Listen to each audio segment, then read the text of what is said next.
За энэ бичлэгээр хамгийн үзээтэй буюу эргэж буцсан гадаад хэргийн яамны касын эгч нараас ёстой нөгөө төрийн төмөр нүрийг харуулж цаасан цацалтыг нүүрлүүгээ авч буцдаг абстил гэрчлэгээ бүрдүүлэх гарын авалгыг та хэдэд тайлбарлаж өгнө.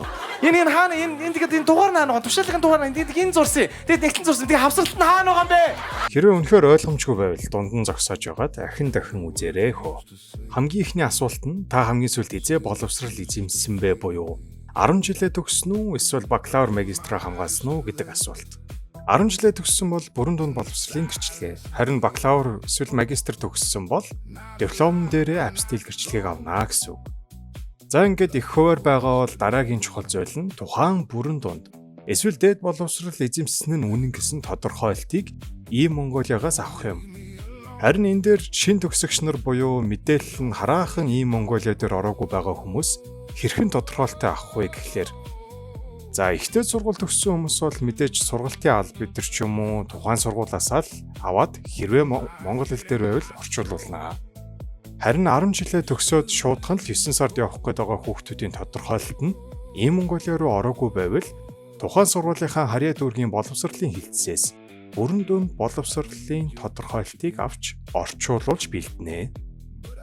За одоо тэгвэл тоон ширхэг рүү орцгоё. Яг нь хэлний бэлтгэлээр явж байгаа хүүхдүүд бол 2 апстил гэрчлэгийг анханаас нь зэгчсэн байхад болно. Учир нь сургуульдаа тэнцсэн үед нэгийг нь үлдсэн нэгийг нь дараа визэнд орохдоо ашиглах болохоор тэр.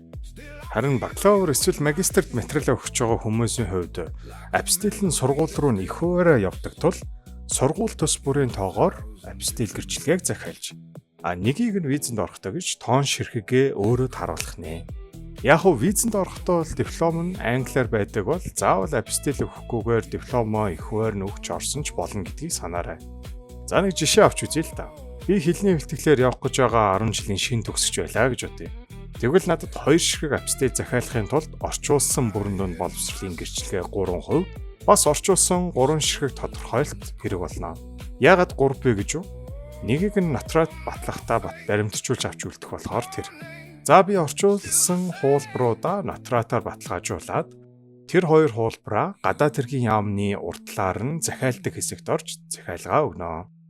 Ингэхдээ апстил гэрчлэгээний маягт гэдгийг нь авч бөглөөд хурамжаа киоск машин шиг юмнаас нь 2 апстилний мөнгө төлөөд захиалах кассандаа өгөөд ажлын 3 хоногтой эргэж ирээд 2 ширхэг апстил гэрчлэгээ авах нэ.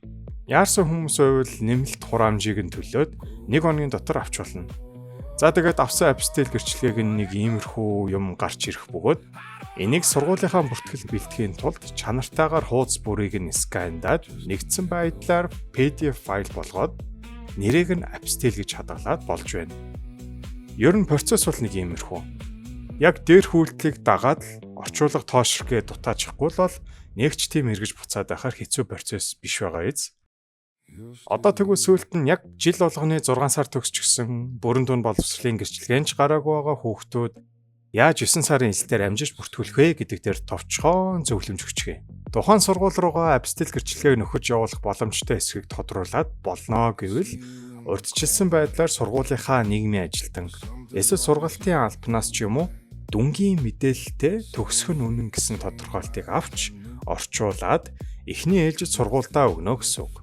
Дараа нь бүрэн дунд боловсролын гэрчлэгээ нь гарсан үед апстил гэрчлэгээ захиалаад араас нь заасан хугацаанд нь нөхөд явуулдаг байх нэ.